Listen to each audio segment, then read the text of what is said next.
शाक्य मुनि सम्यक संबुद्ध तथागत गौतम बुद्ध के जन्म उत्सव को हमारे भारत देश सहित विश्व के कई देश हैं जो इस उत्सव को मनाते हैं। भगवान बुद्ध का जन्म वैशाख पूर्णिमा को हुआ था। आमतौर पर लोग इस पूर्णिमा को त्रिगुणमासी पूर्णिमा भी कहते हैं।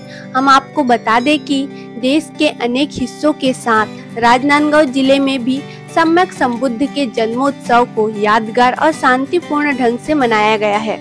वहीं पूरे शहर के बुद्ध विहारों में बौद्ध अनुयायी द्वारा परित्राण पाठ किया जाता है। इसी दौरान अनुयायी भगवान बुद्ध के द्वारा बताए गए मार्ग को अनुसरण करने के साथ संकल्पित होकर प्रज्ञाशील और करुणा का मैत्रीपूर्ण भाव रखने के लिए प्रेरित किया जाता है। भगवान बुद्ध की 2565वें जन्म उत्सव पर बौद्ध विहारों से पंचशील के ध्वज लेकर पूरे शहर में पैदल मार्च किया गया है। साथ ही पूरे पैदल मार्च के दौरान बुद्धम शरणम गच्छामि की गाथा शहर में गूंजे मार रही। आप देख सकते हैं कि छोटे बच्चे चीवर धारण करके कतार में पूरे शहर के लोगों के लिए बुद्ध के वचनों के साथ प्रेरणा स्रोत का जरिया बने। वही यह संदेश देते हुए चारिका किया कि मानवता को मानवता के लिए जीना है और एक दूसरे के प्रति मैत्री भाव रखना है। बौद्ध दर्शन का एकमात्र वाक्य है अपदीपो भवा, अर्थात अपना प्रकाश स्वयं बनो।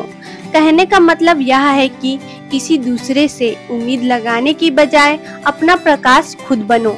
खुद भी प्रकाशित होंगे और दूसरों के लिए भी एक प्रकाश स्तंभ की तरह जगमगाते रहो। बुद्ध पूर्णिमा के अवसर पर राजनांदगांव के मोहारा स्थित बुद्ध तपोभूमि में 60 से अधिक श्रामनेर बनाए गए।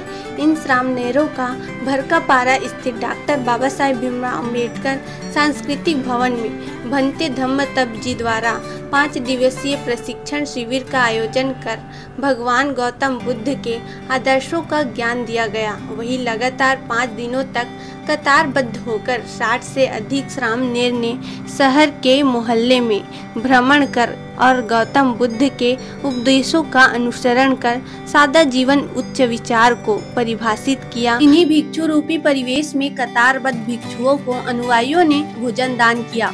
बुद्ध जयंती समारोह का सिलसिला लगातार जारी है। शहर के अनेक बौद्ध विहार सहित करुणा बुद्ध विहार शांतिनगर में धम्म दूत भदंत संघ रत्न मानके जी ने धम्म देशना के माध्यम से उपस्थित बौद्ध उपासक उपासिकाओं को कहा, बुद्ध के जीवन को जानना, समझना, सीखना और उसे आचरण में उतारना जरूरी है। इस अवसर पर पूज्य भदंत धम्म शिखर जी, पूज्य भदंत धम्म तप जी ने भी अपने विचार व्यक्त किए। कार्यक्रम में बड़ी संख्या में लोग उपस्थित रहे। नमस्कार, मैं कविता, आप देख रहे हैं ऑल द नेशन। आज पूरे विश्व में बुद्ध जयंती मनाई जा रही है। साथ ही राजनांदगांव में भी बुद्ध जयंती और बुद्ध पूर्णिमा मनाई जा रही है। आइए भंते जी से बात करते हैं। जी भंते जी बताइए। आप सभी जो दर्शक है, बुद्ध अनुयायी है, उन बुद्ध अनुयायी को मैं बुद्ध पूर्णिमा के अवसर पर मंगल कामनाएं प्रेषित करता हूँ, शुभकामनाएं प्रेषित करता हूँ। और आप जैसे मीडिया कर्मी जो लोगों की आवाज़ बनते हो, आपको भी साधुवाद कि बुद्ध जयंती के अवसर भगवान बुद्ध के उपदेशों को मेरे माध्यम से पहुँचाने के लिए आप यहाँ उपस्थित हुए, तो आपका साधुवाद ज्ञापित करता हूँ। यहाँ बहुत सारे बच्चे भंते बने हुए हैं। ये सामने प्रशिक्षण शिविर है 5 दिन का, और इस प्रशिक्षण शिविर का आयोजक मैं खुद हूँ और मेरे साथ में भी संयोजक के तौर पर युवा साथी लोग हैं, और दानदाताओं का भी विशेष तौर पर होता है। और पूज्य भदंत नागसेन महाथेरो जी ने 60 सामनेरी को दीक्षा दिया। भगवान बुद्ध ने पंचवर्गीय परिव्राजक को दीक्षा दिया, फिर उसके बाद में 60 गृहपति लोगों को दीक्षा दिया। उसी तरह में कि 60 लोग दीक्षा होना चाहिए, उसी तरह से पूज्य भंते जी यहाँ खुद महाराष्ट्र से आए और आने के पास 60 लोगों को उन्होंने दीक्षित किया। और मेरे माध्यम से ये 5 दिन रहकर प्रशिक्षण प्राप्त करेंगे, बुद्धिज्म को समझेंगे और बुद्धिज्म को समझने के कारण अपने जीवन को मंगलमय करेंगे। और जो अपने जीवन को भली भांति से मंगलमय करेगा, अच्छा करेगा, तो लोगों की हित कर के लिए भी कार्य करेगा।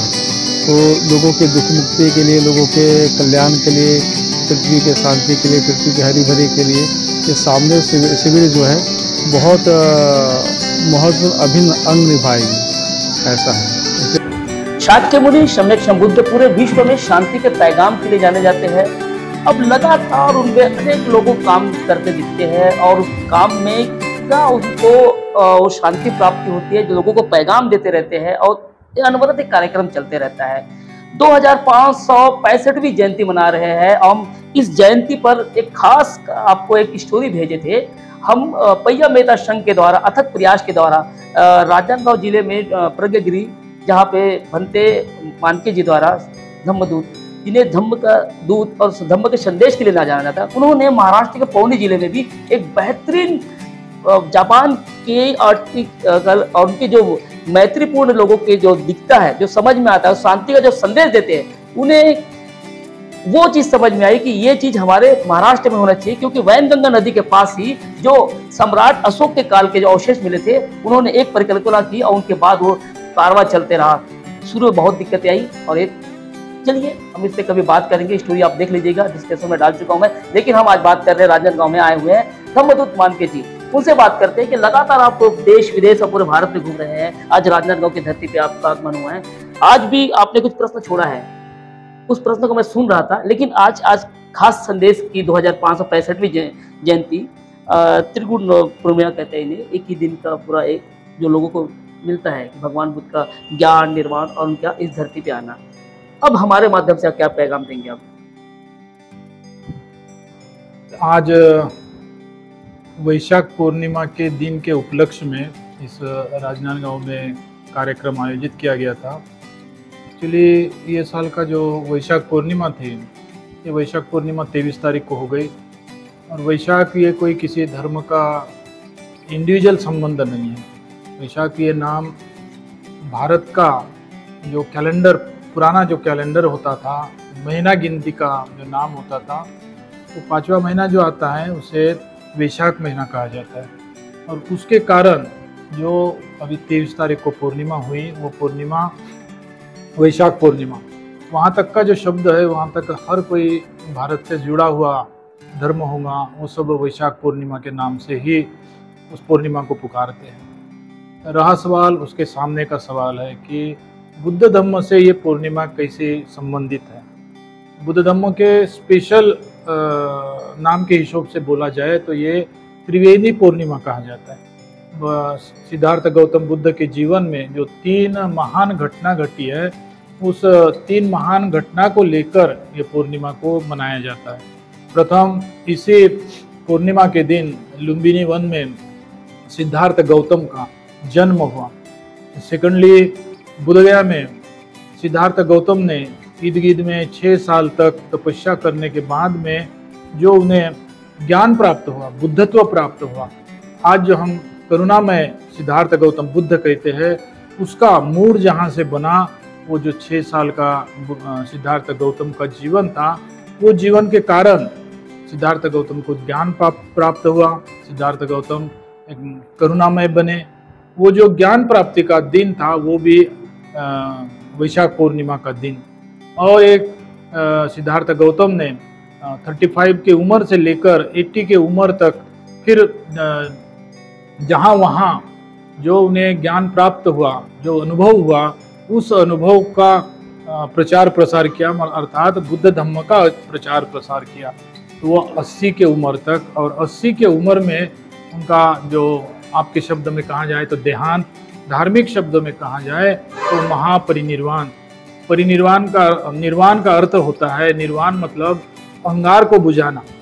आपके अंदर में जो तृष्णा को नाम दिया गया है अंगार, अग्नि, वो तृष्णा अंगार को बुझाना मतलब वो होता है कि निर्वाण। आपके अंदर के अग्नि को बुझाना, अपनी चाहत को बुझाना, अज्ञानता को बुझाना, लोभ को बुझाना, लोभ इस अग्नि को बुझाना, वो तृष्णा को बुझाना। तृष्णा को बुझाने के कारण जो ज्ञान प्राप्त होता है, उस ज्ञान को प्राप्त हुआ उसे कहते हैं महापरिनिर्वाण प्राप्ति। न हम कभी गलत कर देते हैं, जिसको निर्वाण ही प्राप्त नहीं हुआ वो भी परिनिर्वाण हो जाता है। परिनिर्वाण कोई मृत्यु से संबंधित नहीं है। जो ज्ञान प्राप्त किया उस आदमी के जीवन को लगाया हुआ संबंध है।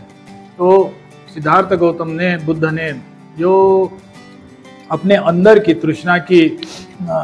तृष्णा अग्नि को समाप्त कर कर ज्ञान प्राप्त किया, और वो ज्ञानी महामानव ने अंतिम अवस्था को स्वीकार किया, उसे कहते हैं महापरिनिर्वाण। वो 3 जन्म, ज्ञान प्राप्ति का दिन और महापरिनिर्वाण का, ये जो 3 सिद्धार्थ गौतम के जीवन में घटी महान घटना के कारण ये जो मई के वैशाख महीने की पूर्णिमा आती है, उसे बुद्ध धर्म में त्रिवेणी पूर्णिमा कहा जाता है। भंते जी, आप लगातार घूम रहे हैं और बहुत लंबे समय से मैं भी देख रहा हूँ, लगभग आपको 50 साल हो गए पैगाम देते हुए बुद्ध का और संदेश और शांति के साथ। लेकिन अब जो टेक्नोलॉजी आई है और इस टेक्नोलॉजी के साथ अब लोग बढ़ रहे हैं, तृष्णाएं भी बढ़ रही है, लेकिन आपने उनको वो भी उभरने का किया।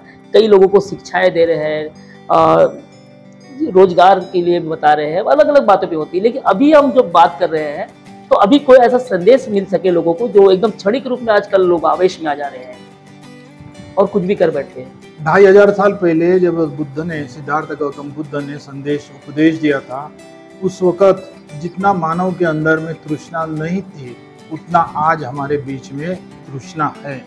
उस वक़्त फक्त 108 तृष्णा है करके कहा जाता था, आज पता नहीं वो 108 को और एक शून्य लग गया कि नहीं।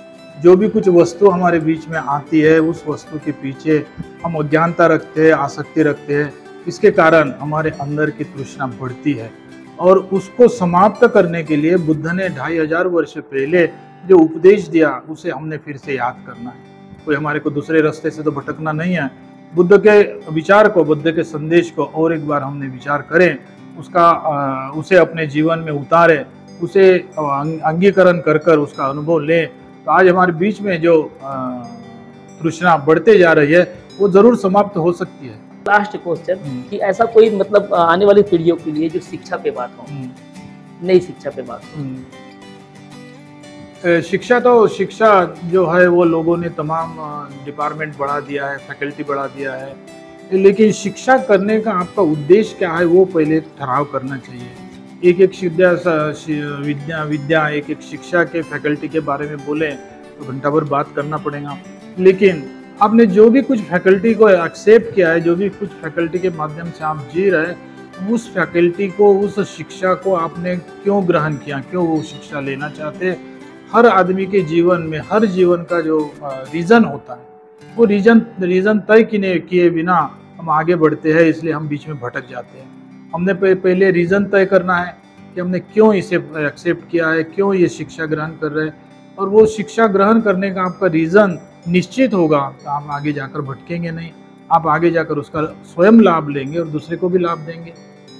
चलिए, तो बहुत कम समय में हम साधुवाद कर रहे हैं धम्मदूत मानके जी का, जिन्होंने शिक्षा और सहित अलग अलग क्षेत्रों में लोगों को ज्ञान दिया, शांति का पैगाम दिया। अभी रात के 11 बजने जा रहे हैं, इनके बाद एक ट्रेन पकड़ेंगे और दूसरे प्रदेश जाने वाले हैं। तो लगातार धम्म के दूत ऐसे ही नहीं बने, धम्म देशना देते देते बरसों हो गए। अब हमें समझना चाहिए कि इतने गहरी बातें, छोटी छोटी जो मार्के की बातें हम स्लिप कर जाते हैं। निश्चित तौर पे जो जितने कार्यक्रम हो रहे हैं उनको साधुवाद, जो कार्यक्रम का आयोजन कर रहे हैं उनका साधुवाद, और हम आप तक ये वीडियो भेज रहे हैं, जरूर देखिएगा। और कभी लगे तो भंते जी द्वारा 2 ऐसे महत्वपूर्ण स्थान बनाया गया, प्रज्ञागिरी और महास्तूप, यहाँ पे पौनी पे महाराष्ट्र पे हम बता चुके हैं। अब जाइएगा जरूर। मेरे साथ आज कविता शाह और मैं अखिलेश।